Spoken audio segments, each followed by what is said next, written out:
नमस्कार,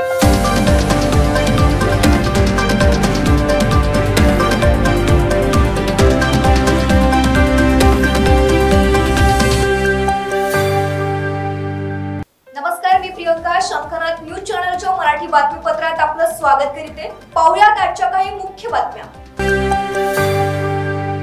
यवतमाळ वाशिम लोकसभा मतदारसंघात महाविकास आघाडीच्या उमेदवाराची बाजू भक्कम आहे. मुख्यमंत्री असताना उद्धव ठाकरे यांनी केलेलं काम लोकांच्या लक्षात आहे. भाजपनं फोडाफोडीचं राजकारण केलं, त्याबद्दल जनतेच्या मनात प्रचंड चीड आहे. उमेदवारापेक्षा लोकांची संजय देशमुख यांना पसंती आहे. गद्दारांना धडा शिकवण्यासाठी जनतेला निवडणुकीची संधी चालून आली आहे, अशी टीका उद्धव बाळासाहेब ठाकरे गटाच्या उपनेत्या डॉक्टर ज्योती ठाकरे यांनी केली.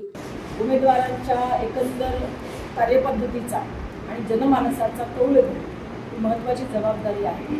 त्या अनुषंगानं कालपासूनच यवतमाळ वाशिम या ठिकाणी काही ठिकाणी प्रत्यक्ष आणि काही ठिकाणी अप्रत्यक्ष चर्चेच्या माध्यमातून फोनच्या माध्यमातून संवाद साधत असताना अतिशय चांगली परिस्थिती महाविकास आघाडीला या ठिकाणी आहे.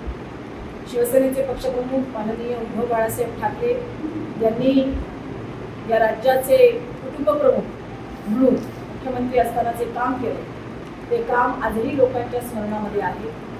आणि ज्या पद्धतीनं त्यानंतर राजकारणातल्या काही घडामोडी झाल्या त्याबद्दल आमच्या जनसामान्यामध्ये विशेषतः आपला जो खेड्यापाड्यातला वर्ग आहे, त्या खेड्यापाड्यातल्या प्रत्येक वर्गात तो शिवसेनेचा असो किंवा शिवसेनेचा नसो, मात्र एक प्रचंड चीड आहे.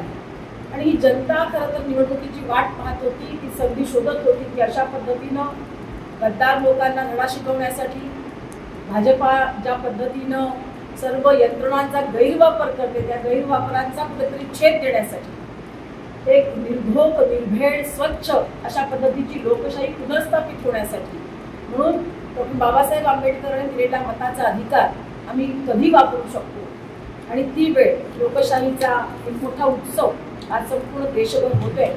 या अनुषंगाने या लोकसभेचे यवतमाळचे वाशिमचे आमचे लोकसभेचे महाविकास आघाडीचे अधिकृत उमेदवार सन्माननीय संजय देशमुख यांच्याबद्दल जसं आमच्या कदम साहेबांनी सांगितलं, एक निष्कल्प व्यक्तिमत्व, गेले अनेक वर्ष सातत्यानं या भागातल्या लोकांची नाळ जोडलेलं आणि सगळ्यात महत्त्वाचं की या भागातलाच भूमिपुत्र असलेला माणूस तो आपल्या लोकांपर्यंत उमेदवार म्हणून देण्याचा प्रयत्न हा केलेला आहे. आणि या माध्यमातून त्यांची जनमानसामध्ये असलेली एक वेगळी प्रतिक्रिया जी आमच्या समोर येते की हा आमचा माणूस आहे, तो आमच्या भागातला आहे, हे एक लोकांमध्ये पोहोचलेलं चित्र आहे या माध्यमातून. आणि दुसरं असं की या मतदारसंघामध्ये आयात केलेला उमेदवार अगदी ऐन वेळेला, आधीचं चित्र वेगळं, त्यानंतरचं चित्र वेगळं, आणि त्या अनुषंगाने लोकांच्या मनामध्येही संजय बाबूंच्या